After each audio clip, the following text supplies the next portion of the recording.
Con uno, Luis Miguel González, director editorial del periódico El Economista, analista, por supuesto, de estos temas que son su especialidad. Bienvenido, gracias por estar con Encantado. uno. Luis Miguel, ¿cómo estás? Todo muy bien. ¿Cómo ves? ¿Se hizo lo correcto? ¿No había de otra? ¿Está echando demasiada carne al asador el gobierno cuando todavía no viene lo peor?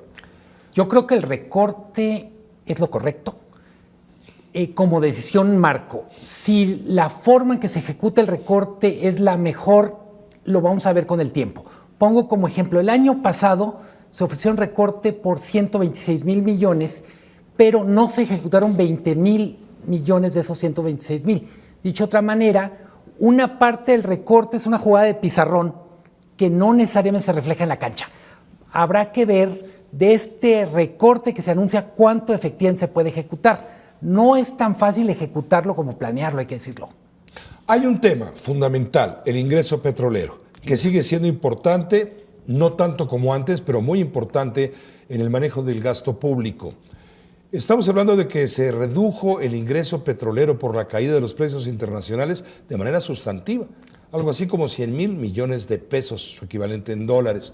Esto es lo que está empujando al gobierno a tomar estas decisiones.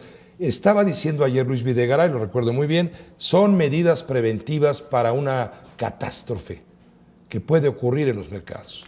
Sí, hay una pregunta que está implícita en lo que es tuyo, es ¿qué están viendo el secretario de Hacienda y el gobernador del Banco de México para prender las luces con ese rojo tan intenso?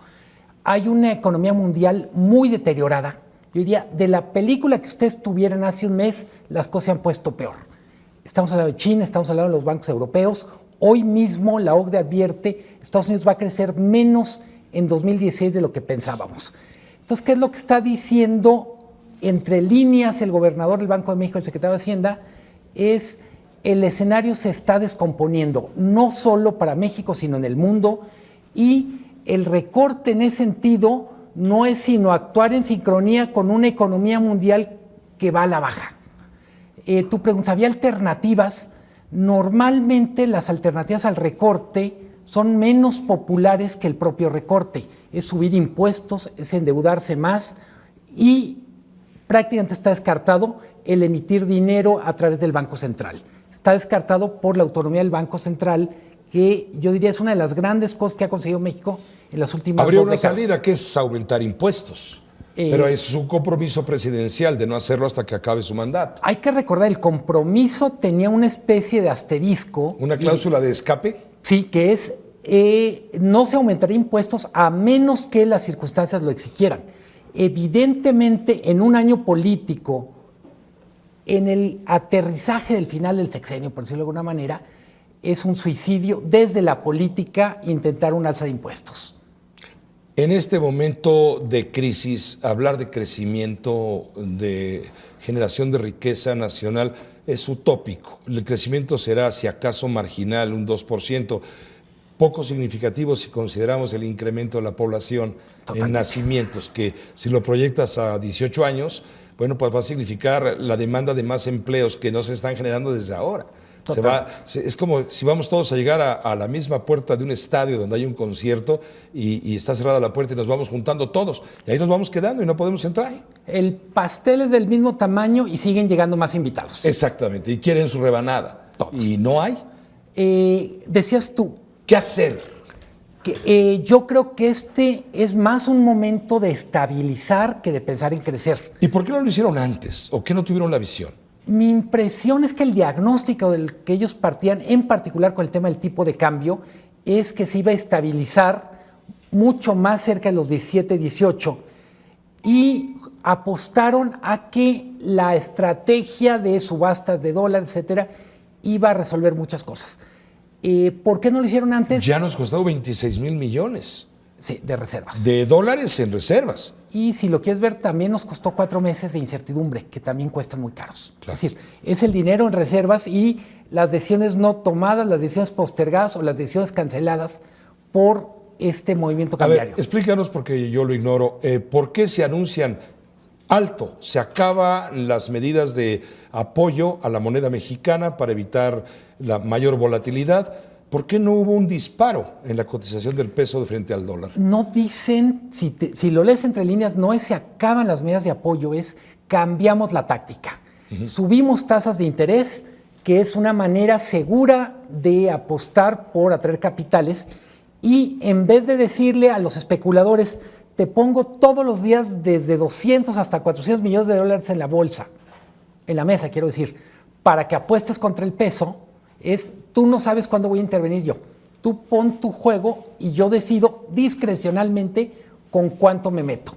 Es radicalmente un cambio de estrategia. Hasta ahora era dar certidumbre a cualquiera que quisiera vender pesos para comprar dólares, los iba a tener, no importa la cantidad. Y lo que dice ahora es, yo decido cuándo entro, cuándo intervengo y contra quién me la juego.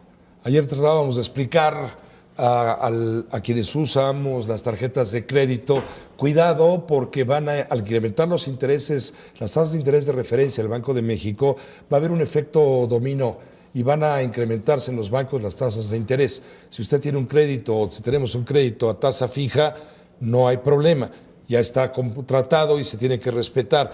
Pero ¿qué pasa a partir de que mañana tú quieras comprar una casa, un auto a crédito? Te va a costar un poco más. Digamos, puesto en términos muy simples, la tasa de interés que fija el Banco de México es la mercancía en mayoreo. En menudeo va a depender de la estrategia de cada banco. Yo diría, seguro va a haber alza de tasas, pero hay una competencia real entre instituciones financieras y vamos a ver que unos deciden no apretar tanto por el lado de tasas y buscar ganar peso de mercado, otros van a decir, yo sí subo tasas y me voy por márgenes. No va a haber una relación causa-efecto uniforme, va a depender de la institución financiera. Yo lo que diría a quienes nos están escuchando es, revise con qué banco se va a contratar, porque no todos van a hacer lo mismo. Muchas gracias. Gracias, Luis Miguel, por estar con uno, explicarnos el entorno alrededor de estos anuncios, sin duda relevantes. A lo mejor en algún momento puede parecer aburrido toda esta explicación, no de tu parte, sino nuestra. No. Pero creo que vale la pena que pongamos un poco de atención, aunque sea un rato, para entender, ¿no?, qué hay alrededor y tomarla con serenidad y paciencia. Totalmente. Como decía Calimán Azorín. Te agradecemos mucho. Encantado. Gracias, Pepe. buenas noches. Y serenidad y paciencia es lo que están teniendo en la Cámara de Diputados.